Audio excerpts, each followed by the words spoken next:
بسم الله الرحمن الرحيم يسألونك عن الأنفال قل الأنفال لله والرسول فاتقوا الله وأصلحوا ذات بينكم وأطيعوا الله ورسوله إن كنتم مؤمنين۔ شروع کرتا ہوں اللہ کے نام سے جو بڑا مہربان نہایت رحم والا ہے۔ یہ سورۃ الانفال ہے، ہجرت سے پہلے کی بعد کی صورتوں میں سے ہے، مدنی ہے۔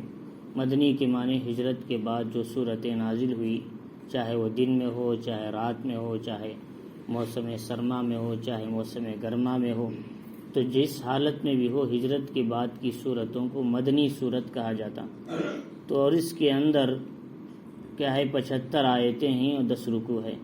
اللہ رب العزت نے اس سورہ کے اندر خصوصی طور سے کہ احکام کو بیان فرمائے اور اللہ کی مدد ایمان والوں کے ساتھ کس طرح آئی اس کا ذکر فرمایا۔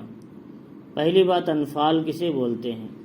جیسا کہ صاحب معرف القرآن وغیرہ نے لکھا ہے کہ غنیمت کے اعتبار سے 3 قسمیں بنتی ہیں۔ کہ پہلی چیز یہ ہے کہ مال غنیمت، جس کو غنیمت بھی کہتے ہیں عربی میں بھی، اور ایک لفظ ہے مال فے، اور وہ کیا ہے، وہ بھی مال غنیمت میں سے ہے۔ ایک ہے انفال، یہ بھی مال غنیمت میں سے، لیکن ہر ایک کے اندر تھوڑا سا ڈفرینس ہے۔ مال غنیمت وہ ہوتا ہے جو جنگ میں لڑنے کے بعد حاصل ہوتا ہے، اس کو مال غنیمت بولتے ہیں۔ لڑائی کے بعد جیسا جنگ بدر میں حاصل ہوا، 70 قیدی آئے، مال و دولت بہت سے آیا، حنین میں آیا وغیرہ۔ اور جیسے مال فی جو ہوتا ہے بغیر لڑے کے حاصل ہوتا ہے، جیسے کسی ملک کو فتح کرنے کے لیے چلے گئے تو وہاں کے لوگوں نے سارا مال چھوڑ کے چلے گئے، اور تاکہ وہ مال غنیمت میں آ گیا اور مال فی بن گیا، یعنی بغیر لڑے کے حاصل ہوا۔ تو ایک ہے مال انفال۔ انفال کہتے ہیں کہ جو مجاہد اللہ کے راستے میں لڑتے ہیں جہاد میں، تو ان کی جو کارگزاری، ان کی محنت کو دیکھ کر جو امیر، جو مجاہد ہوتے ہیں، امیر جماعت جو جہاد کے، وہ اپنی طرف سے کچھ انعام دیتے ہیں ان کو، اسے کہتے ہیں الانفال، اسے کہتے ہیں انفال۔ مال غنیمت کے حصے کے علاوہ ایکسٹرا ان کو دیتے ہیں انعام، اسے کہتے ہیں انفال۔ تو بہرحال تو الگ الگ قسمیں ہیں اس میں۔ تو یہ دراصل اس صورت کا پس منظر یہ ہے کہ حضرت عبادہ ابن صامت رضی اللہ تعالیٰ عنہ فرماتے ہیں کہ یہ صورت جو نازل ہوئی ہمارے ہی بارے میں نازل ہوئی۔ فرماتے ہیں کہ مسلمانوں میں یعنی صحابہ اکرام میں مال غنیمت کے سلسلے میں تھوڑا سا اختلاف ہوا، یعنی جنگ بدر میں مال ملنے کے بعد اس میں کیا ہے، جب آپس میں اختلاف ہوا تو اللہ رب العزت نے اس معاملے کو مال کی تقسیم کے ہمارے سے نکال کر حضور کے ہاتھ میں دے دیا، اور فرمایا اب یہ مال کے حقدار اللہ ہیں، اس کو جیسے حضور تقسیم کریں گے اس کے مطابق تم کیا ہے حاصل کرو، حضور اپنے کیا ہے ترتیب سے تمہارے درمیان تقسیم فرمائیں گے۔ اور بات دراصل یہ تھی کہ یہ مال غنیمت جو حاصل ہوا، جنگ بدر میں 3 جماعتیں بن چکی تھی۔ ایک جماعت وہ تھی جو جنگ بدر میں کافر کیا ہے شکست کھا گئے، ہار گئے تو بھاگنے لگے، تو مسلمانوں کی ایک جماعت ان کو بھگانے میں لگ گئی، ان کا پیچھا کیا۔ ایک جماعت مال غنیمت حاصل کرنے میں لگ گئی، ایک جماعت حضور کی حفاظت میں لگ گئی، 3 جماعتیں ہو گئی اس میں۔ تو جو لوگ مال غنیمت حاصل کیے تھے تو سارے لوگ آ گئے، جو پیچھا کیا انہوں نے بھی آئے، جو حضور کی حفاظت میں تھے وہ بھی آئے، جو مال غنیمت حاصل کیے تھے وہ بھی آئے۔ تو انہوں نے کہا کہ جو ہم نے مال غنیمت لیا یہ ہمارا حصہ ہے، تمہارا کچھ بھی نہیں، اس لیے کہ تم نے حاصل نہیں کیا۔ تو انہوں نے کہا ہم کافروں کو بھگانے میں لگے تھے، اگر نہ بھاگتے تو تم مال غنیمت کہاں سے حاصل کرتے، لہٰذا ہم اس کے زیادہ حقدار ہیں، ہمارا مال ہے۔ اور جو حضور کی حفاظت میں تھے انہوں نے کہا تو یہ تو عین حضور کی حفاظت جہاد کا مقصد ہے، لہٰذا ہم اس کے حقدار ہیں۔ اب اس میں اختلاف ہوا تو اللہ تعالیٰ نے یہ مسئلے کو ختم کر کے حضور کے ہاتھ میں دے دیا کہ یہ آپس میں جھگڑے نہیں، بلکہ حضور صلی اللہ علیہ وسلم جیسے تقسیم کرے اس کے مطابق تقسیم کر لو، اللہ سے ڈرو، آپس میں اصلاح کو برقرار رکھو، اختلاف مت پیدا کرو، اور اس میں تمہارے لیے خیر ہے۔ اللہ تعالیٰ نے ذکر فرمایا یسألونک عن الانفال، یہ لوگ آپ سے پوچھتے ہیں انفال کے بارے میں، یعنی مال غنیمت کے بارے میں۔ قل کہہ دیں الانفال للہ والرسول، مال غنیمت اللہ اس کے رسول علیہ السلام کے لیے ہے، حضور جس کو جتنا دیں گے اس کے مطابق تقسیم ہوگا۔ فاتقوا اللہ واصلحوا ذات بینکم، اور اللہ سے ڈرو اور آپس میں اصلاح کو باقی رکھو، اس لیے کہ جب ڈر ہوگا تو اس کا ذریعہ کیا ہے؟ آپس میں اصلاح ہوگی۔ ڈر نہیں ہوگا تو اصلاح نہیں ہوگی۔ جب ڈر ہوگا تو ڈریں گے کہ اللہ تعالیٰ نے جو حکم دیا اس کے مطابق اصلاح ہوگی اور آپس میں صلح کو برقرار رکھیں گے۔ فرمایا گویا کہ اصلاح یہ تقوی کا اہم سبب ہے اور ذریعہ ہے۔ فرمایا کہ تقوی کے ذریعے سے حاصل ہوتا ہے، اور فرمایا کہ جب دوسری بات یہ ہے کہ جب تم تقوی بھی اختیار کرو، آپس میں اصلاح بھی رکھو، تو تم کیا ہے حضور جو بات بتائیں اس کے مطابق تم چلا کرو، ان کی اطاعت کرو۔ اطیعوا اللہ ورسولہ ان کنتم مومنین، اگر تم سچے پکے مومن ہو تو تم اللہ اس کے رسول کی اطاعت کرو، اس میں تمہارا فائدہ ہے۔ بہرحال مسلمانوں کی اس میں اس بات کا حکم دیا گیا کہ آپس میں اختلاف کی صورت میں ڈر کا ہونا ضروری، تقوی اور کیا ہے اصلاح ہونا ہے، اور اگر کیا ہے اس مسئلے میں کوئی بات ہو تو اللہ اس کے رسول کی بات مان کر چلنے میں ہمارے لیے خیر ہے، ہمارے لیے فائدہ ہے۔ اور اس کے بعد اللہ رب العزت نے ایمان والوں کے جو ہم صفات ذکر فرمائے۔ ایمان والے کون ہوتے؟ اللہ نے کہا تم مومن ہو تو تمہیں ان باتوں پر عمل کرنا ہے، اصلاح بھی کرنا، تقوی بھی اختیار کرنا، اللہ اس کے رسول کی اطاعت بھی کرنا۔ پھر مومن کون ہے؟ سچا پکا مومن، اس کے صفات ذکر فرمائے۔ انما المؤمنون الذین اذا ذکر اللہ، سچے پکے مومن تو وہ ہیں جو جب اللہ کا ذکر ان کے سامنے آ جاتا ہے وجلت قلوبہم، ان کے دل ڈرنے لگ جاتے ہیں۔ عظمت، اللہ کی عظمت کی وجہ سے، اللہ کی بڑائی کی وجہ سے، اللہ کے مقام اور احترام کی وجہ سے ان لوگوں کے دلوں میں اللہ کی عظمت اور ہیبت کی وجہ سے ڈر پیدا ہوتا ہے۔ جیسے کسی بڑے آدمی کی عظمت کے لے کر اپنے دل میں بیٹھے، مثلا کوئی بڑے اللہ والے آ گئے ہماری مجلس میں، ہم کس طرح ان کی عظمت کو برقرار رکھ کے بیٹھتے ہیں، بالکل اسی طرح اللہ کی بات کو سن کر کیا ہے، اللہ کے ذکر کو سن کر اللہ کی یاد سے ان کے دل ڈر جاتے ہیں اللہ کی عظمت اور ہیبت کی وجہ سے۔ یہ ڈر سانپ اور بچھو کا ڈر نہیں، چور اور کیا ہے دشمن کا ڈر نہیں، یہ ڈر اللہ کی عظمت کا ڈر ہے۔ فرمایا اس عظمت کے آ جانے کے بعد اللہ ان کا مقام اونچا کر دیتے ہیں۔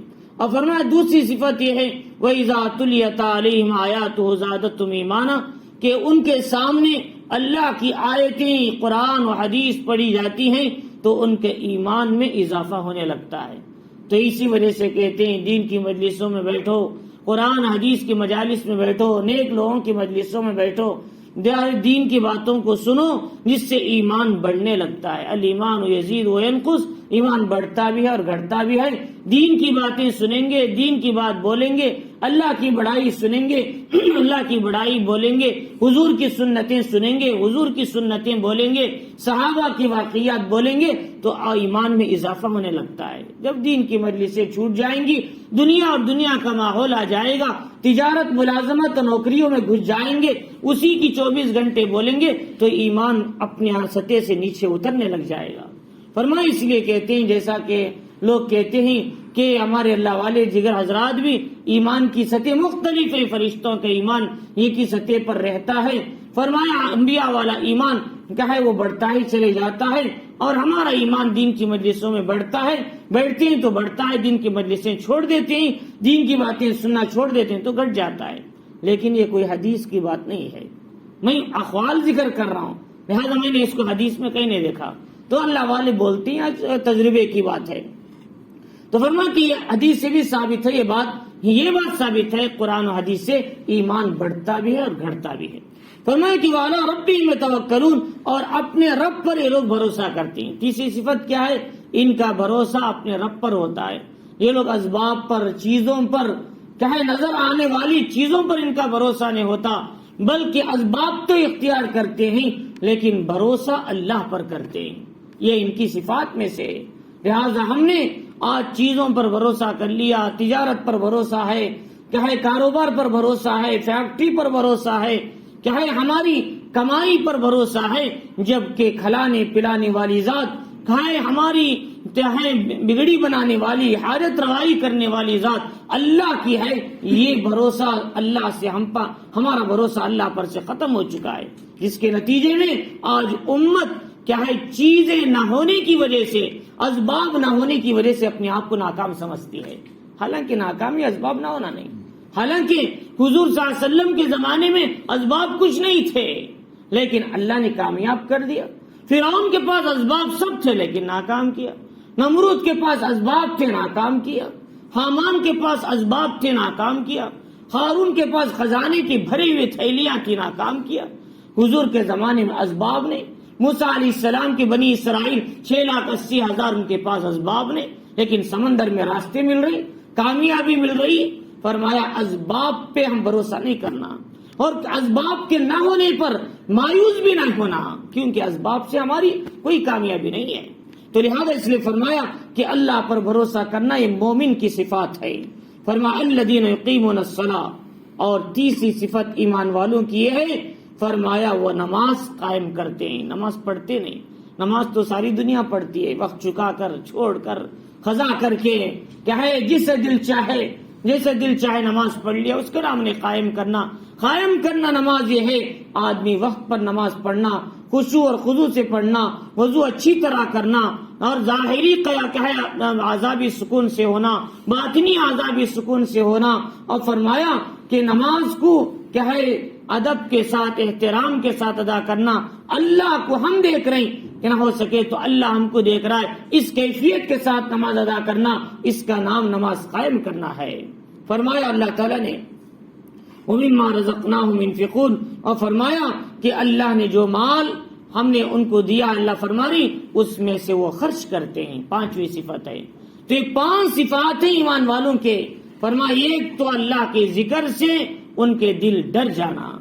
آج دنیا کی ہر چیز سے ہمیں ڈر ہے، مال کے کم ہونے سے، اسباب کے کم ہونے سے، چیزوں کے کم ہونے سے، کیا ہے کوٹ کچہری سے، عدالتوں سے، کیا ہے دنیا کے عہدوں سے، ہر چیز سے ہمیں ڈر ہے، لیکن رب کا ڈر نہیں ہمارے پاس۔ فرما اس کے نتیجے آج نقصان، گناہ اور برائیاں، عیاشیاں کھل کر ہو رہی، اس لیے کہ رب کا ڈر ختم ہو چکا ہے۔ اور دوسری بات یہ ہے، فرمایا کہ دوسری چیز ایمان کی صفت یہ ہے ایمان والوں کی، اللہ کے ذکر سے، اللہ کی باتوں سے، حضور کی سنتوں کے سننے سے ایمان ترقی پاتا ہے۔ حضرت حنظلہ رضی اللہ عنہ فرماتی، حضور ہم آپ کی مجلس میں ہوتے ہیں، جنت و جہنم ہمارے سامنے ہوتی ہے، یہ ذکر کا نتیجہ ہے۔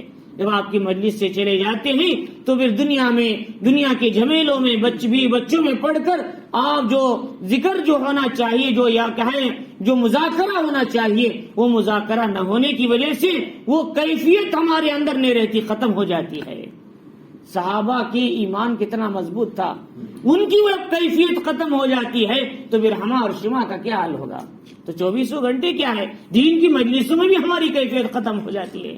دین کے مجلس میں بیٹھ کے سوچیں گے فلاں کاروبار ہمارا کیسا چلے گا، فلاں تجارت ہماری کیسے چلے گی، ہماری زندگی کیسے گزرے گی، ہمارے کہائے قرضے کیسے پھڑیں۔ دین کی مجلسوں میں بھی یہی فکر ہوگی۔ یہ ایمان کی کمزور نتائج ہے۔ تو فرماتے ہیں، فرمایا تیسری چوتھی صفت نماز قائم کرنا، پانچویں صفت یہ ہے کہ فرمایا جو مال اللہ نے ہم کو دیا ہے وہ اسے خدا کے راستے میں خرچ کرنا۔ کیوں؟ یہ مال ہمارا نہیں ہے، یہ صلاحیتیں، یہ طاقتیں، یہ قوتیں، یہ مال، یہ اسباب اللہ کے دیے ہوئے ہیں، اور ہماری یہ ساری چیزیں ہمارے پاس امانت ہے، پھر واپس اللہ کو دے دینا ہے۔ کوئی آدمی جاتے ہوئے ساتھ میں گھر لے کے جاتا ہے، بلڈنگ لے کے جاتا ہے، کاروبار لے کے جاتا ہے؟ نہیں جاتا، بلکہ صرف کیا ہے 2 میٹر 3 میٹر کے کپڑے میں کیا ہے 2 گز زمین کے اندر جاتا ہے، اس کے ساتھ نہ بلڈنگ، نہ کاروبار، نہ چیزیں، نہ اسباب، کچھ نہیں ہوتے، یہ سارا مال چھوڑ کے جانا پڑتا ہے۔ یہ اللہ کی دی امانت ہے۔ اللہ فرما رہی یہ مال ہم نے جو تم کو دیا ہے، اسی مال کو دوبارہ ہمیں واپس کرو، اس کے بدلے میں ہم تمہیں دوبارہ اس کا معاوضہ بھی عطا کریں گے۔ اللہ تعالیٰ فرما ان اللہ اشترى من المؤمنین انفسهم واموالهم بان لهم الجنہ، اللہ نے ایمان والوں کی جانوں کو، مالوں کو جنت کے بدلے میں خرید لیا۔ ایک آدمی ہے کہتے ہیں بھائی بھنڈوال تمہیں دیتا ہوں پیسے، تم دکان کھولو اور وہ مال تمہیں مجھے بیچو، میں پھر نفع بھی دیتا ہوں، یہ پیسہ بھی تم ہی رکھ لو، مال مجھے بیچو، میں نفع بھی دیتا ہوں، اصل بھی دیتا ہوں، ساری چیزیں تم کی، اصل تو دے ہی دیا، اب تم اسی کو مجھے بیچو، میرے مال کو تم مجھے بیچو، میں نفع بھی دیتا ہوں۔ اللہ کہتے ہیں ہم نے تمہیں مال بھی دیا، پھر اسی مال کو ہم کو بیچ رہے، پھر اس کے بدلہ معاوضہ بھی ہم تمہیں دے رہے، وہ تمہارا کچھ نہیں لگا، بلکہ ہم نے جو دیا تھا ہم کو واپس کر رہے ہیں۔ لہذا اس کو واپس کرنے کے لیے آدمی زکات دیتے ہوئے سوچتا ہے بھئی کیسے دوں میں، چاہے 40-100% دینا ہے، اسی خدا کا دیا ہوا مال کو 40-100% دیتے ہوئے سوچتا ہے انسان۔ اب بتاؤ انسان کتنا ناشکرا ہے۔ اب فرمایا اللہ رب العزت نے اس کے بدلے میں تمہیں جنت عطا کیا جائے گا۔ اللہ تعالیٰ قرآن میں کیا فرماتی ہیں؟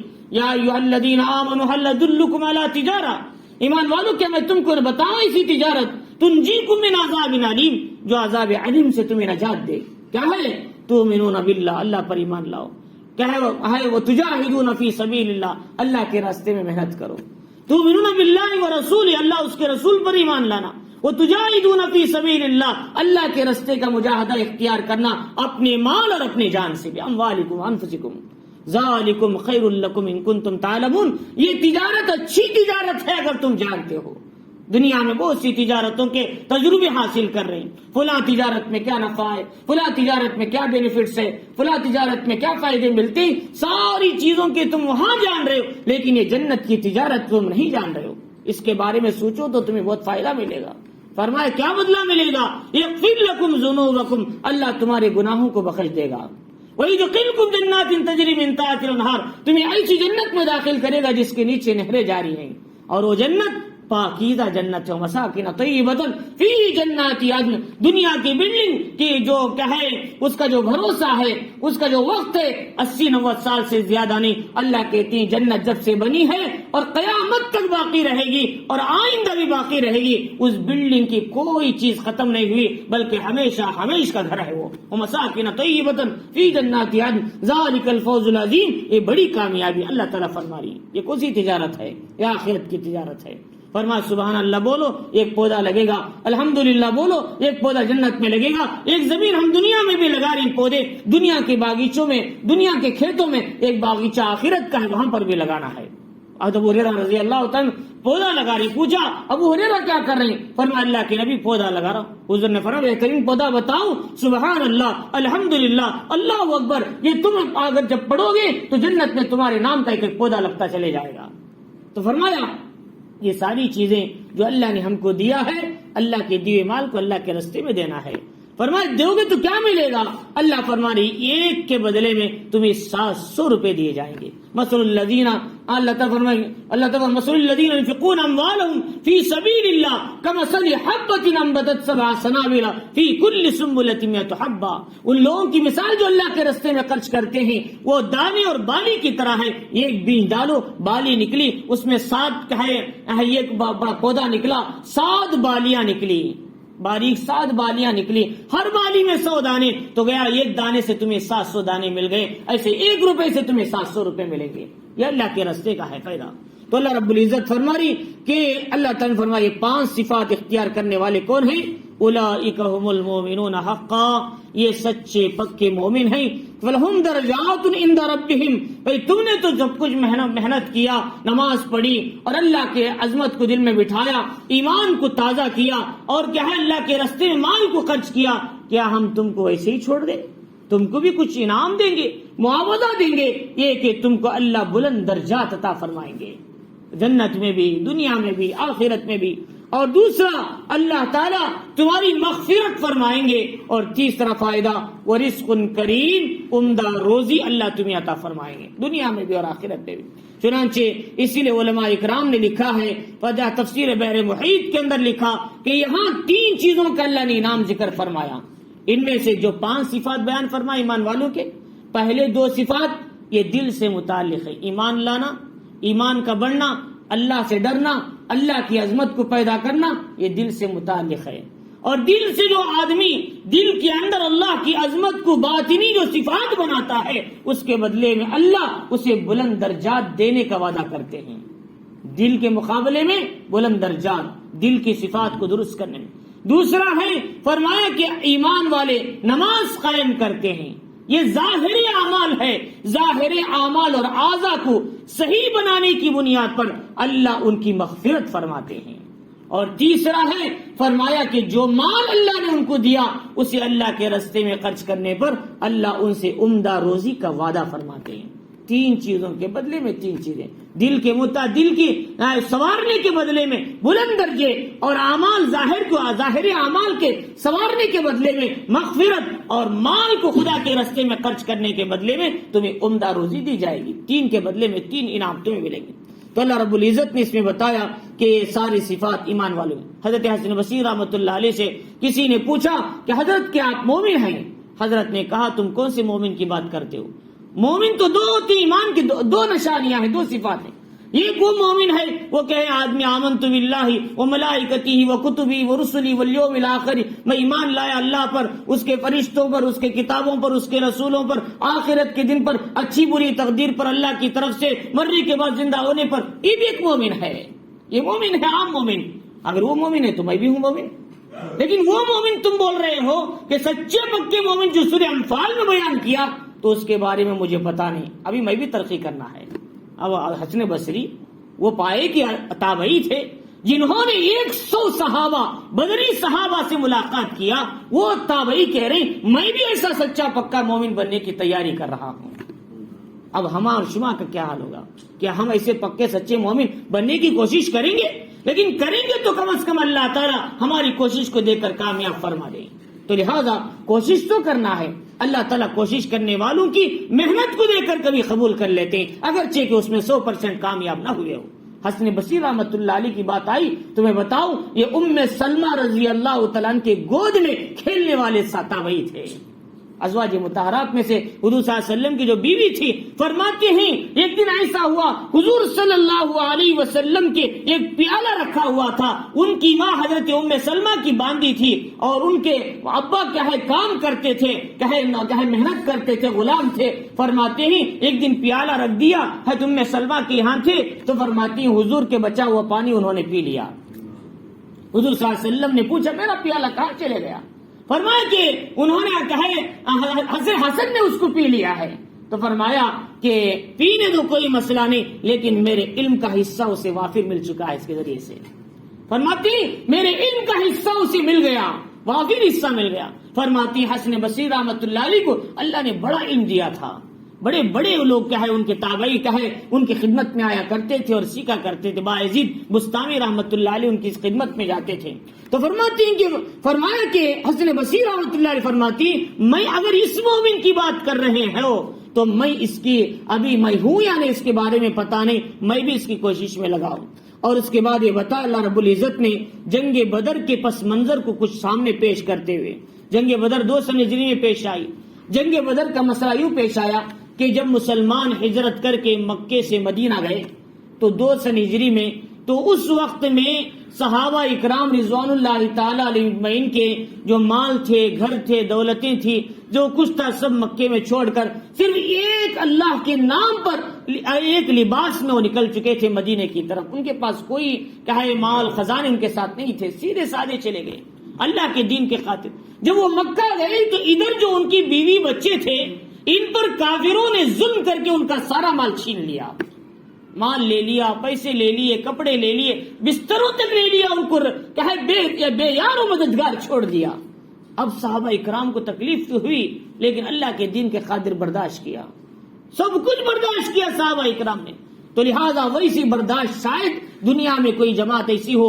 اللہ تعالیٰ نے حضور کو ایسی جماعت عطا کیا تھا جن کی تعریف حضرت ابن مسعود فرماتے ہیں اگر تم کسی کے راستے پر چلنا ہو، فرمایا وہ صحابہ کے راستے پہ چلو، اس لیے کہ وہ ہدایت کے چراغ تھے. وہ فرمایا انہم کانوا علی الہدی المستقیم، وہ ہدایت کے راستے پر گامزد تھے. تو فرماتے ہیں کہ انہوں نے سارا مال لے لیا. اب ابو سفیان وہ سارا مال لے جا کر مسلمانوں کے خلاف جنگ کرنے کے لیے ملک شام میں ڈال کر وہاں سے ہتھیار چیزیں سب لے کر مدینے کے راستے سے ہو کر مکہ جا رہا تھا. ابھی اسلام نہیں لایا تھا ابو سفیان، اب وہ تو حدیبیہ کے موقع پر لائے خالد ابن ولید کے بعد، فتح مکہ سے پہلے. تو فرماتے ہیں کہ انہوں نے حضور صلی اللہ علیہ وسلم کو پتا چلا ابو سفیان قافلہ لے کر ہمارا دیا ہوا مال، ہمارا چھینا ہوا مال لے جا کر بیچ کے بڑا مال حاصل کر کے مسلمانوں کے خلاف جنگ کی تیاری کرنے کے لیے وہ خزانے ہتھیار سامان لے کے جا رہے ہیں. تو صلی اللہ علیہ وسلم نے حکم دیا جاؤ ابو سفیان کے قافلے کو روکو، اس لیے کہ وہ ہمارا مال ہے، مسلمانوں کے خلاف کوشش کر رہے ہیں، محنت کر رہے ہیں، اور وہ متحد ہو رہے ہیں. تو چنانچہ وہ اپنے مال کو لینے کے لیے صحابہ اکرام آگے بڑھے تو کیا ہوا، ابو سفیان بہت ہوشیار تھے، وہ بڑے تاجر تھا، تو چنانچہ انہوں نے وہاں سے راستہ بدل کر دوسرے راستے سے چلے گئے قافلہ لے کر۔ اب ادھر انہوں نے اطلاع کر دیا میرے قافلے پر مدینے والے حملہ کرنے والے، تم لشکر لے کر آؤ۔ ابو جہل ادھر سے 1000 کا لشکر لے کر آ گیا، اب وہ بدر میں آ کر ٹھہر گیا اور ابو سفیان قافلہ لے کر مکے کو چلے گئے۔ اب مسلمان کیا ہے اس کشمکش میں تھے، آگے بڑھے تو دیکھا ابو جہل کا لشکر سامنے کھڑا تھا اور قافلہ تو نکل چکا تھا۔ اب مسلمانوں میں مشورہ ہوا، حضور صلی اللہ علیہ وسلم نے مشورہ کیا کیا کیا جائے، یا ان کافروں سے لڑا جائے یا پھر قافلے کا پیچھا کیا جائے۔ صحابہ اکرام ابتداءً کچھ لوگ تھے، انہوں نے کہا ہم لڑنے کے لیے تیار نہیں، قافلے کا پیچھا کریں گے، لیکن کچھ صحابہ تھے انہوں نے کہا نہیں، اللہ کے راستے میں ہم لڑنا چاہتے ہیں، جہاد کرنا چاہتے ہیں، اللہ کے دین کے خاطر قربانی دینا چاہتے ہیں۔ تو چنانچہ حضرات صحابہ اکرام رضوان اللہ تعالیٰ علیہ مجمعین کی بڑی جماعت لڑنا چاہتی تھی، تو اللہ تعالیٰ بھی چاہتے تھے لوگوں اگر تمہیں قافلہ لوٹو گے تمہیں مال ملے گا، اگر جنگ بدر ہوگی بڑے بڑے تمہارے خلاف اٹھنے والی طاقتیں زمین بوس ہو کر رہیں گی، یہ فائدہ تمہارے لیے زیادہ بہتر، وہ فائدہ زیادہ بہتر، تمہیں 10 سال لڑنے والا دشمن ختم ہونا بہتر ہے یا تھوڑے دن کا مال و غنیمت ملنا بہتر ہے۔ اللہ تعالیٰ فرماری کہ تمہاری جو اس کے ذریعے سے، اسلام کے ذریعے سے کفر کی شوکت کو، طاقت کو توڑنا چاہتا ہوں، لہذا تم یہ چھوٹے قافلے کو چھوڑ کر اسلام کے دین کے خاطر، اسلام کی عزت کے خاطر لڑنے کے لیے تیار ہو جاؤ، یہ اس میں تمہارا فائدہ ہے۔ اللہ تعالیٰ نے قرآن فرمایا، تو چنانچہ اللہ تعالیٰ نے فرمایا تو کما اخرجک ربک من بیتک بالحق، فرمایا جیسا کہ آپ کے پروردگار نے آپ کو اپنے گھر سے حق کے ساتھ نکالا، یعنی اس جماعت سے لڑنے کے لیے جو کفار کی جماعت آئی تھی حق کے ساتھ آپ باہر نکل پڑے۔ یہ کما اخرجہ کا کیا مطلب ہے؟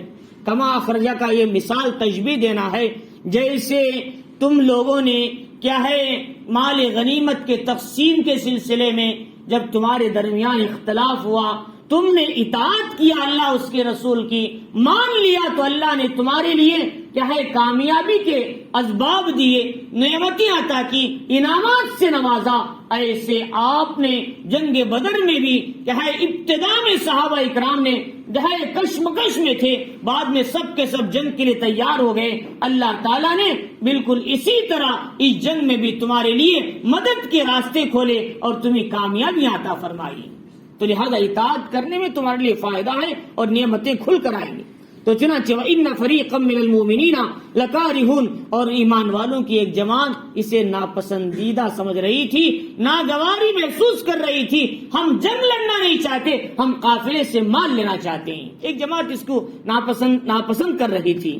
اللہ تعالیٰ نے فرمایا يُجَادِلُونَكَ فِي الْحَقِّ بَعْدَمَا تَبَيَّنَ، وہ لوگ جو ناپسند سمجھ رہے تھے کفار سے لڑنے کو، وہ لوگ حق کے ظاہر ہونے کے بعد بھی، حق کے سلسلے میں اس بات کے ظاہر ہونے کے بعد وہ آپ سے بحث کر رہے تھے، کأنما یساقون الی الموت، وہ سمجھ رہے تھے ہم اپنی آنکھوں دیکھے موت کی طرف ہانکے جا رہے ہیں، وہ سمجھ رہے تھے اب موت کی طرف جا رہے ہیں، حالانکہ وہ موت کی طرف نہیں کامیابی کی طرف جا رہے ہیں۔ اب ان کو بڑی کامیابی ملنے والی، 70 کافر مارے جائیں گے، 70 قیدی ملیں گے، مال و غنیمت کا انبار تمہیں ملے گا، تمہاری سارے مسائل حل ہو جائیں گے، تم نے سارے جو کچھ چھوڑ کے آئے تھے مکے میں وہ سارا تمہارے ہاتھ آ جائے گا واپس۔ لیکن اس میں تمہارا دو فائدے ہیں، دنیا بھی ملے گی آخرت میں ملے گی، اس میں جاؤ گے صرف دنیا ملے گی آخرت نہیں، اس کا فائدہ زیادہ بہتر ہے۔ اللہ رب العزت فرماری تو چنانچہ وَيَعِدُكُمُ اللَّهُ إِحْدَى الطَّائِفَتَيْنِ، اللہ نے تم سے 2 جماعتوں میں سے ایک جماعت کا وعدہ کرتا ہے، انہا لکم، وہ تودون کہ وہ تمہارے ہاتھ آئے اور تم چاہ رہے تھے بغیر کانٹے کے، بغیر تکلیف کے تمہیں کیا ہے وہ ہاتھ لگ جائے، محنت کے بغیر، کوشش کے بغیر مال و غنیمت تمہیں مل جائے، تمہیں چاہتے تھے بغیر اسلحے کی جماعت مل جائے، لیکن اللہ چاہتا تھا اپنے کلمے کے ذریعے، اپنے اسلام کے ذریعے، اپنے ایمان کی طاقت کے ذریعے حق کو ثابت کر دیں، کافروں کی جڑوں کو ہمیشہ کے لیے کاٹ دیں۔ اللہ تعالیٰ چاہتے تھے کافروں کی طاقت ہی ختم کر دیں۔ چنانچہ اللہ رب العزت نے جنگ بدر کے بعد ایسا دھچکا لگایا کافروں کو، پھر ان کے پاس اٹھنے کے لیے طاقت کمزور ہو چکی تھی۔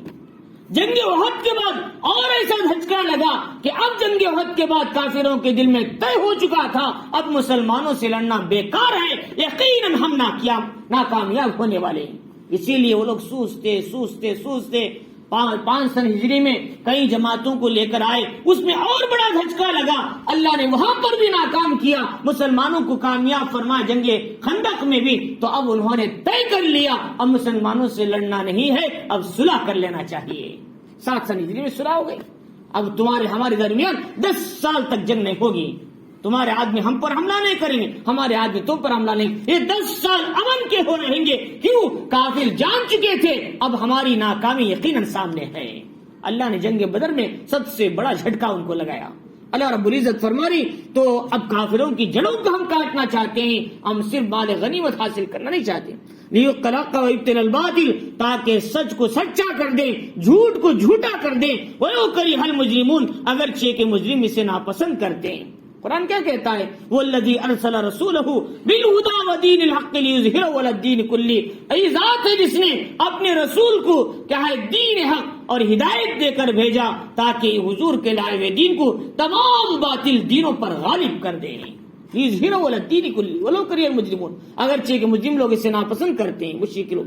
فرمایا اللہ رب العزت فرمایا کہ اس وقت میں جب جنگ بدر کا سامنا پیش آیا، مسلمان جم کر ڈٹ گئے، مسلمان 313، کافروں کا کیا ہے تعداد بڑی تھی، 1100 تھی، گویا 3 گنا زیادہ تھے مسلمانوں سے وہ کافر لوگ، اور 70 کیا ہے ان کے پاس صرف 70 کیا ہے اونٹ تھے، 2 گھوڑے تھے، ان کے پاس کیا ہے 300 گھوڑے تھے، اونٹ تھے، بڑا لمبا کیا ہے ان کے پاس کیا ہے خزانہ تھا، مال تھا اور ہتھیار تھے، اسلحے تھے، سب کچھ تھا ان کے پاس۔ فرمایا کہ ادھر مسلمان بے سر و سامانی کی حالت میں، تعداد بھی کم، اسلحے بھی کم، لیکن اللہ پر بھروسہ کر کے کھڑے ہوئے تھے۔ چنانچہ ایسے موقع پر محمد الرسول اللہ صلی اللہ علیہ وسلم نے ڈیرا ڈال کر دعاؤں کے اندر مشغول ہو گئے۔ اب دعا کر رہے ہیں، اے اللہ یہ آپ نے جو وعدہ کیا مدد کا، ہم سے وعدہ پورا فرما، اور اے اللہ فرمایا کہ آج یہ چھوٹی سی جماعت ہے، فرمایا ان تالک ہذہ الاساوہ، کہ اگر یہ چھوٹی سی جماعت اگر آج ہلاک ہو گئی، اس زمین پر تیری عبادت کرنے والا کوئی نہ ہوگا، اے اللہ آج مسلمانوں کو کامیاب فرما۔ حضور صلی اللہ علیہ وسلم روتے گڑ گڑاتے دعا کر رہے تھے، پیچھے صحابہ آمین کہہ رہے تھے۔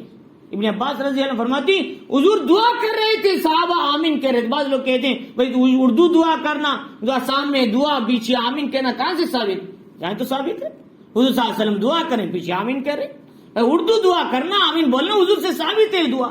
لہٰذا بعض لوگ کہتے ہیں عربی دعا زور سے نہیں کرنا چاہیے، اور عربی دعا نہیں کرنا چاہیے تو عربی دعا زور سے کرنا بھی جائز، ہلکا کرنا بھی جائز، اس لیے کہ قرآن کیا کہتا ہے ادعوا ربکم تضرعا وخفیا، زور سے بھی دعا کرو، ہلکی بھی دعا کرو۔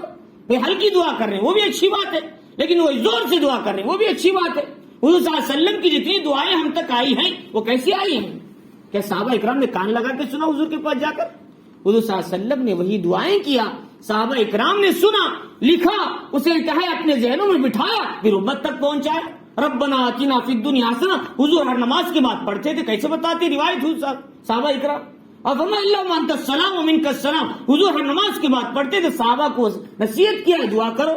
تو لہذا لوگ کہتے ہیں فرض نمازوں کے بعد دعا نہیں ہے، فرض نمازوں کے بعد دعا نہیں۔ حضرت معاذ بن جبل کی روایت حضور نے کیوں بتائی؟ فرمایا ہر نماز کے بعد یہ دعا کرنا نہ کبھی نہ چھوڑنا، حضور نے فرمایا۔ تو فرض نمازوں کے بعد دعا ہے، فرض نمازوں کے بعد ظاہری دعا بھی کر سکتے ہیں، فرض نمازوں کے بعد سری دعا بھی کر سکتے ہیں، اور عام اردو دعا بھی کریں، پیچھے والے آمین کے، یہ ساری چیزیں حدیث سے ثابت ہے، حضور سے ثابت ہے، اختلاف کرنے سے کوئی مسئلہ نہیں۔ لہذا ہاں اتنی بات ہے کہ دعا انفرادی آہستہ کرنے میں اس لیے کہا جاتا ہے تاکہ لوگ اپنی توجہ سے دعا کریں، ورنہ امام صاحب دعا پڑھتے رہیں گے، پیچھے کہیں ہمارا ذہن بازار میں ہے، تجارت میں ہے، کاروبار میں، ادھر زبان سے آمین نکل رہا ہے۔ فرمائیے کیا دعا کا کیا فائدہ؟ چنانچہ موسیٰ علیہ السلام جا رہی اور ایک آدمی کہہ رہا ہے موسیٰ علیہ السلام کو اللہ سے میں کتنے سال سے دعا کر رہا ہوں لیکن میری دعا قبول نہیں ہو رہی، اللہ سے کو میری دعا قبول کرے۔ تو حضرت موسیٰ علیہ السلام گئے اللہ تعالیٰ سے کہا اے اللہ اس بندے کی تو دعا آپ کیوں قبول نہیں کرتے؟ کتنے سالوں سے وہ رہا ہے اور دعا کر رہا ہے آپ کے سامنے گڑ گڑا رہا ہے۔ تو اے موسیٰ میں دل سے مانگنے والے کی دعا کو قبول کرتا ہوں، لیکن یہ میرے سامنے تو دعا مانگ رہا ہے، الفاظ کے ذریعے، لیکن اس کا دل بکریوں کے ریوڑ میں گھسا ہوا ہے۔ فرمایا میری بکریاں کہاں گئی، میری بکریوں کا کیا ہوگا، میری بکریاں کہاں چل رہی؟ تو دل کسی اور طرف ہے، لیکن الفاظ سامنے ہے، ایسی دعاؤں کو میں قبول نہیں کرتا۔ فرمایا اس لیے ہمیں چاہیے کہ دعا، اس لیے کہ امام صاحب کے پیچھے ہم خود بھی انفرادی بھی تھوڑی دعا کر لینا چاہیے۔ امام صاحب سلام پھیر دیا، امام صاحب الحمدللہ رب العالمین سبحان ربک رب العزت بولتے، ہم بھی ہاتھ نہیں چھوڑ دینا، ان کا کام کی ذمہ داری انہوں نے ادا کر دیا۔ تم انفرادی دعا کرو، ایک دو جملے تم بھی بول لو، تاکہ تمہاری دعا میں تمہاری توجہ بھی باقی رہے۔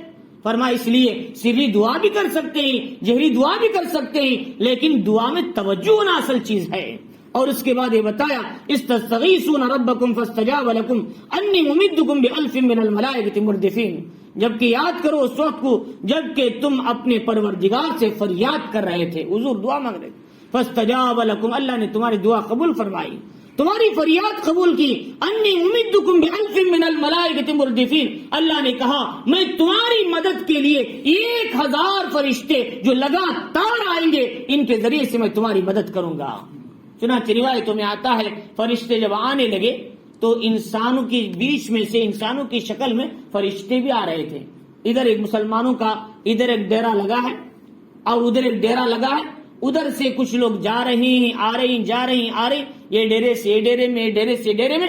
اب کیا ہے 1 2 3 3 4 4 5 مان کر کے صبح سے شام تک آ رہے ہیں۔ اب کفار دیکھیں ان کا کتنا بڑا مجمع ہے بھئی، آ رہے ہیں، ان کی تان تو ختم ہی نہیں ہو رہی، 4 4 5 5 ٹولہ بن کے آ رہے ہیں، لیکن ختم ہی نہیں ہو رہی۔ ایک مجمع ہے کہ ایک ساتھ 500 آدمی کا مجمع آ گیا، اب بولے میں 500 آدمی کیا ڈرنے کی ضرورت ہے، لیکن لگاتار آ رہی صبح کے ساتھ سے شام کے ساتھ تک، اب کیا سمجھے وہ کتنے لاکھوں کا مجمع ہوگا ان کا۔ تو اللہ تعالیٰ نے بھی یہ ترتیب سمجھائی کہ کبھی بھی ایسا ہو تو کافروں کو رعب ڈالنا ہو تو یہ ترتیب اختیار کرو۔ اللہ نے فرشتوں کو ایک ساتھ 1000 کے 1000 نہیں بھیج دیا، بلکہ 5 5 کر کے بھیجا تاکہ ان کے دلوں میں رعب پڑ جائے۔ ادھر ان کا ڈیرا لگا ہوا، ادھر مسلمانوں کا ڈیرا، مسلسل آ رہے ہیں، اب ان کے دلوں میں رعب پڑ گیا۔ اب کہا اب یہ لوگ اتنا بڑا مجمع آ رہا ہے، اندر کتنا ہوگا پتہ نہیں، اب تو ہم ہارنا یقینی ہے، ابھی سے ان کی طاقت آدھی کمزور ہو چکی تھی۔ اللہ تعالیٰ فرما رہے تو چنانچہ فرمایا کہ وما جعلہ اللہ الا بشرا، لیکن ذہن میں ایک بات رکھنا، وعلی ربہم یتوکلون، تو اپنے رب پر بھروسہ کرنا، 1000 فرشتوں پر بھروسہ نہیں کرنا۔ اللہ تعالیٰ فرما رہے ہیں فرشتے تمہاری اطمینان کے لیے، تمہاری دل کی تسلی کے لیے، ورنہ اللہ کو کسی فرشتے کی ضرورت نہیں تمہاری مدد کرنے کے لیے۔ اللہ تعالیٰ فرما رہے وما جعلہ اللہ الا بشرا، اللہ نے یہ جو کیا یہ تمہاری خوشخبری کے لیے، تمہارے دل کے اطمینان کے لیے۔ وما النصر الا من عند اللہ، یقین مانو مدد تو صرف اللہ ہی سے ہی ملتی ہے، یہ اسباب ہیں تمہارے دل کے اطمینان کے لیے۔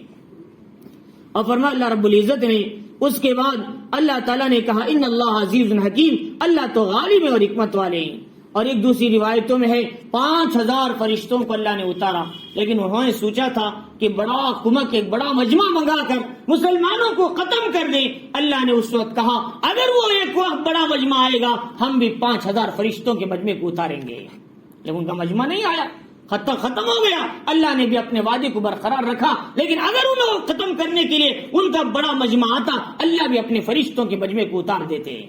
تو چنانچہ اللہ رب العزت نے بتایا اذ یغشیکم النعاس امنۃ منہ، لیکن اب عین جنگ کے موقع پر حضور تو دعا کر دیا، لیکن کچھ لوگوں کے دلوں میں ایک قسم کا وسوسہ شیطان ڈال رہا تھا کہ تم 313 1000 کے مقابلے میں تمہارے 70 اونٹ کیا کام آئیں گے، ہزاروں سو اونٹوں کے مقابلے میں، گھوڑوں کے مقابلے میں، آج تو تم گئے، تم ناکام ہو گئے۔ آج شیطان ان کے دل میں اکسا رہا ہے، پریشان کر رہا ہے، وہ سوچے ڈال رہا ہے۔ اللہ تعالیٰ نے وہاں 3 کام کیا۔ فرمایا اللہ تعالیٰ یغشیکم النعاس امنۃ منہ، اللہ نے سب سے پہلے ان پر اونگ کو طاری کر دیا، تھوڑی دیر کے لیے اونگ آ گئی، سب کو نیند آ رہی، سب کیا ہے اونگ میں ایسے پڑ گئے، ایسے مست ہو گئے کہ صرف 10 منٹ یا 15 منٹ یا آدھا گھنٹہ تھوڑی دیر جو اونگ آئی، جب اس کے بعد بیدار ہوئے ایسے طاقتور بن چکے تھے، اب سارا ڈر ختم ہو چکا تھا صحابہ کے دلوں سے۔ اسے کہتے ہیں طمانینت۔ اللہ تعالیٰ قرآن مجید میں بہت سی جگہ فرمایا کہ وَأَنزَلَ عَلَيْهِمُ السَّكِينَةَ، کہ اللہ تعالیٰ نے اوپر سکینے کو نازل کیا، اطمینان کو نازل کیا۔ ہمارے عام طور پر ہوتا ہے کہ دیکھو کم وقت میں پوری کیا ہے آدمی کی تھکن دور ہونا، یہ اللہ کی رحمت کی علامت ہے۔ ایک آدمی 10 گھنٹے سویا، اب تھکن دور ہوئی۔ ایک آدمی صرف آدھے گھنٹے میں پورے 8 گھنٹے کی تھکن دور ہو گئی، یہ اللہ کی طرف سے رحمت کی علامت ہے۔ ہمارے اللہ والے ایسے ہی ہوتے تھے۔ چنانچہ اللہ والوں میں کیا ہے ایک بزرگ تھے کہ ان کے بارے میں آتا ہے کہ حضرت حبیب غلام حبیب صاحب رحمۃ اللہ علیہ چکوال کے رہنے والے تھے۔ یہ حضرت پیر صاحب ذوالفقار نقشبندی دامت برکاتہم کے کیا ہے حقیقی مرشد تھے۔ تو فرماتے ہیں کہ ان کو ان کے ساتھیوں سے انہوں نے کہا کہ اذان ہونے کے بعد حضرت کو بہت تھکان ہو چکی تھی، کہیں بیان کر کے کہیں نصیحت کر کے آئے ہوئے تھے، تو ان کے ساتھی بیٹھے ہوئے تھے۔ تو حضرت نے کہا حضرت نماز کا وقت ہو چکا ہے، اب چلنا ہے، اذان ہو چکی ہے۔ حضرت نے کہا تم چلو، میں تھوڑی دیر آرام کر کے آتا ہوں۔ تو لوگوں نے کہا حضرت اذان ہو گئی ہے، آپ سو گئے تو آپ کی نماز چلے جائے۔ تو حضرت نے کہا تم چلے جاؤ، میں تم ایسے نہیں تمہارے پیچھے میں رہوں گا، تمہارے سو کے آ جاؤں گا تھوڑی دیر میں۔ حضرت ایسے سو گئے۔ 5 منٹ ہوا تھا، ابھی ساتھیاں وضو کر رہے ہیں، حضرت باہر آ چکے تھے اپنا عصا لے کر۔ پوچھا حضرت، فرمایا 5-10 منٹ میں آپ سو کر اٹھ گئے؟ 10 منٹ میں میری 4 گھنٹے کی تھکن دور ہو گئی۔ یوں سویا 10 منٹ کو، 1 بجے سویا، 1:10 کو میری نیند اشار ہو چکی تھی۔ فرمایا یہ 10 منٹ میں میری ساری تھکن دور ہو گئی۔ یہ اللہ والوں کے ساتھ اللہ نظام بناتے ہیں۔ کیوں؟ اگر وہ 10-10 گھنٹے سوتے رہے، امت کی کیا اصلاح کریں گے؟ امت کی اصلاح سے سونے میں ہوگی یا جاگنے میں ہوگی؟ فرمایا یہ اللہ کی طرف سے رحمت کی علامت ہے اور اللہ کا فضل ہے۔ میں نے اس کو بارہا تجربہ کیا اور میرا اصول ہے میں کبھی بھی آدھا گھنٹہ 15 منٹ سے زیادہ نہیں سوتا دوپہر میں بھی، اور 10 منٹ میں میری تھکن ختم ہو چکی ہوگی۔ میں اذان کے وقت میں کبھی کبھی سوتا ہوں، کریکٹ 1:10 بجے 1:10 کو میری نیند اشار ہو جاتی ہے، پھر وضو کر کے چلے جاتا ہوں نماز کو۔ اور لہٰذا یہ ترتیب اگر بنے گی کب؟ جبکہ آدمی اپنے کو کنٹرول میں رکھے گا، اعمال کا پابند بنائے گا، ترتیب دے گا۔ جب ترتیب دیں گے اپنے اعمال کی تو انشاءاللہ یہ آدمی کے ذہن میں عادت پڑ جائے گی زندگی کے اندر۔ لہذا اس لیے کم سونا یہ آدمی کی کیا ہے فائدہ مند علامت ہے، زیادہ سونا یہ آدمی کے لیے نقصان دہ ہے۔ 6 گھنٹے سے زیادہ سونا بعض لوگ کہتے ہیں بیماری کی علامت ہے۔ تو فرماتی اس طریقے سے کہ فرماتی ہی کہ ان کو نیند آ گئی، اونگ آ گئی، سارا ہے ان کے اوپر سے جو تھکن تھی ختم ہو گئی اور ڈر بھی ختم ہو گیا۔ وَيُنَزِّلُ عَلَيْكُم مِّنَ السَّمَاءِ مَاءً، اور اللہ نے دوسرا کام یہ کیا، بارش برسا دیا۔ پوری زمین سوکھی تھی، پیر اٹک جاتے تھے، ادھر ادھر پریشان تھے صحابہ۔ اب یہ سوکھی زمین پہ کیسا چلیں گے، کیسا لڑیں گے؟ برسات آ گئی تو پوری زمین ٹھنڈی پڑ گئی، اب لڑنا بھی آسان ہو گیا، زمین سیٹ ہو گئی۔ اور فرمایا کہ کیوں یہ 2 کام اللہ نے کیوں کیا؟ لِيُطَهِّرَكُمْ بِهِ، تاکہ اس بارش کے ذریعے تمہارے دلوں کو پاک کر دے، تمہارے دلوں کے اندر آنے والے وسوسوں کو ختم کر دے۔ وَيُذْهِبَ عَنْكُمْ رِجْزَ الشَّيْطَانِ، شیطان جو گندی وسوسے تمہارے دلوں میں ڈال رہا تھا، کہ غلط وسوسے ڈال رہا تھا، ایسے وسوسوں کو تم سے دور کر دے۔ وَلِيُرْبِطَ عَلَىٰ قُلُوبِكُمْ، تمہارے دلوں کو مضبوط کر دے۔ وَيُثَبِّتَ بِهِ الْأَقْدَامَ، اور تمہارے قدموں کو جمع دے۔ اس لیے ہم نے تم پر اونگ بھی طاری کیا اور 54 بنا دیا، 54، اور دوسرا ہے کہ ہم نے بارش کا انتظام کر کے تمہاری زمین کو صاف اور مسطح بھی کر دیا۔ یہ اللہ کی طرف سے رحمت کی علامت ہے۔ اللہ رب العزت نے فرمایا اتنا کرنے کے بعد خاموش نہ رہے اللہ تعالی، اذ یوحی ربک الی الملائکہ، میرا آپ کے پروردگار نے فرشتوں کی طرف وحی کیا، انی معکم، دیکھو میں تمہارے ساتھ ہوں، فثبتوا الذین آمنوا، اب تمہارا کام ہے ایمان والوں کے دلوں میں ہمت پیدا کرو، ان کے دلوں میں ہمت ڈالو۔ انسانی شکل میں فرشتے آئے، کہا بھائی ڈرتے کیوں ہو، ہم تمہارے ساتھ ہیں، ڈرنے کی کیا ضرورت ہے، کون سا بڑا مجمع، لڑیں گے ہم ضرور۔ تو اس طرح ہمت دلائے صحابہ کے دلوں میں، تو صحابہ کے دلوں میں ہمت دلانے کا کام کیا۔ اور دوسرا فرمایا کہ اذ یوحی، اللہ فرمایا سألقی فی قلوب الذین کفروا الرعب، اب تمہارا کام ہمت دلانا، لیکن کافروں کے دل میں ہیبت پیدا کرنا مسلمانوں کی، یہ میرا کام ہے، اللہ تعالیٰ فرمایا۔ چنانچہ ان کے دلوں میں ہیبت آ گئی، ڈر گئے، لگاتار فرشتے آ رہے ہیں اور ہیبت ان کے دلوں میں آ گئی۔ اور فرمایا اللہ تعالیٰ نے دیکھو صرف ہمت دلا کے خاموش نہیں بیٹھنا اندر ڈیرے میں جا کر، بلکہ تمہارا کام مسلمانوں کے ساتھ آگے بڑھ کے ایک ایک کافر کی گردن اڑانا بھی تمہارا کام ہے۔ فرمایا اللہ فرماری کہ فضربوا فوق الاعناق واضربوا منهم كل بنان، کہ تم ان کے گردنوں پر مارو تاکہ ان کی طاقت دوبارہ اٹھ نہ سکے، ان کے ہاتھوں کو ختم کر دو اور کاٹ دو تاکہ وہ ہاتھ میں تلوار نہ اٹھا سکیں۔ اللہ تعالیٰ فرمایا ان کے پوروں تک ختم کر دو۔ اللہ تعالیٰ نے یہ سارا نظام جنگ بدر میں کیا تھا مسلمانوں کی مدد کے لیے۔ ان تنصروا اللہ ینصرکم ویثبت اقدامکم، اگر تم اللہ کے دین کی مدد کرو گے اللہ بھی تمہاری مدد کرے گا۔ اللہ کے حکموں پر چلو گے اور اللہ کے دین پر قائم رہو گے، ایمان کو بناؤ گے، اعمال کو بناؤ گے اور تقوی کو اختیار کرو گے، یقین مانو حالات تو آئیں گے، مصیبتوں تو آئیں گے، پریشانیاں تو آئیں گے، اسلام ختم نہیں ہوگا، مسلمان ختم نہیں ہوں گے، ایک نہ ایک دن مسلمان ہی غالب ہو کر رہے گا۔ اللہ نے نظام بنایا، ان کنتم وانتم الاعلون ان کنتم مؤمنین، تم ہی سر بلند رہو گے اگر تم سچے پکے مومن بن جاؤ۔ اللہ نے فرمایا ذالک بانہم شاقوا اللہ ورسولہ، یہ مصیبت، یہ ناکامی، یہ ان کو جو سزا ملی، یہ کیوں؟ انہوں نے اللہ اس کے رسول کی مخالفت کیا، اللہ اس کے رسول کے مخالف جانے کے نتیجے۔ ومن یشاقق اللہ ورسولہ، جو اللہ اس کے رسول کے مخالفت میں جاتا ہے، فإن اللہ شدید العقاب، یاد رکھو اللہ کا عذاب بڑا سخت ہے، اللہ سخت پکڑنے والے ہیں۔ ذالکم فذوقوا، یہ مزہ، یہ عذاب چکو، وان للکافرین عذاب النار، اور یاد رکھو کہ کافروں کے لیے کیا ہے؟ دوزخ کا عذاب ہے۔ اللہ رب العزت فرمائے ایمان والو اذا لقیتم الذین کفروا زحفا، اگر تمہارے مقابلہ کسی کافر جماعت سے ہو جائے، مٹ بھیڑ ہو جائے، فلا تولوہم الادبار، پیٹ پھیر کے مت بھاگو بلکہ جم کر لڑو، یقین مانو کہ ایمان والے ہی کامیاب رہیں گے۔ اللہ رب العزت نے بتایا۔ تو میرے حال اس میں پورا جنگ بدر کا واقعہ اللہ نے کھول کر کیسے مدد کیا، کیسے ترتیب بنائی، ساری تفصیل ہمارے سامنے رکھا اور بتایا کہ جتنے بڑے بڑے کافر تھے اللہ نے سب کو ایک جھاڑو میں ختم کر دیا، ساری باطل طاقتوں۔ کہتے ہیں ہمارے یہاں گھر میں کیا ہے 2 مہینے سے 3 مہینے سے جالا رہتا ہے، ہم نے اسے یوں پھرا دیا تو سارا جالا ختم ہو گیا۔ اللہ کہتے ہیں بڑی پلان کرنے والے آ گئے جنگ بدر میں، 1000 کا مجمع لے کر، گھوڑے لے کر، اونٹ لے کر، دف کے ساتھ، پیتے ہوئے، ناچتے ہوئے، آواز کرتے ہوئے اور کیا ہے رنگ رنگینیاں کرتے ہوئے، اور سمجھے کہ آج ہم کامیاب ہو گئے، لیکن اللہ کی طاقت اور اللہ کے عذاب کا کوڑا ایسے برسا کہ اللہ تعالیٰ نے جیسے عنکبوت کیا ہے ان کے گھروں کو جیسے جھاڑ دیتے ہیں، ایسے اللہ نے کافروں کے سارے سرغنوں کو جھاڑ دیا۔ فرماتی کافروں کی ایک ایک گردن کٹ کر وہ بدر کے گڑھے میں پڑے ہوئے تھے۔ حضور نے بتایا تھا ایک دن پہلے محمد الرسول اللہ صلی اللہ علیہ وسلم نے کہ فلاں جگہ اتبا پڑے گا، فلاں جگہ شیبہ مرے گا، فلاں جگہ ابو جہل مرے گا، فلاں جگہ کیا ہے ولید مرے گا، ٹھیک اسی جگہ وہ گردن پہ مارے گئے تھے اور جہنم رسید ہو کر گر پڑے تھے۔ حضور صلی اللہ علیہ وسلم نے کہا اے لوگوں میں نے تمہیں کتنا سمجھایا، کاش مان لیتے تو تمہارے ساتھ یہ انجام نہ ہوتا۔ عمر رضی اللہ تعالیٰ صحابہ نے کہا اللہ کے نبی تو مردہ ہیں، یہ کیا سنیں گے؟ حضور نے فرمایا ان کی روحیں زندوں سے زیادہ سنتی ہیں، ان کی روحیں زندوں سے زیادہ سن رہی، لہذا یہی بات ہر نبی نے اپنے مخالف قوم سے کہا تھا۔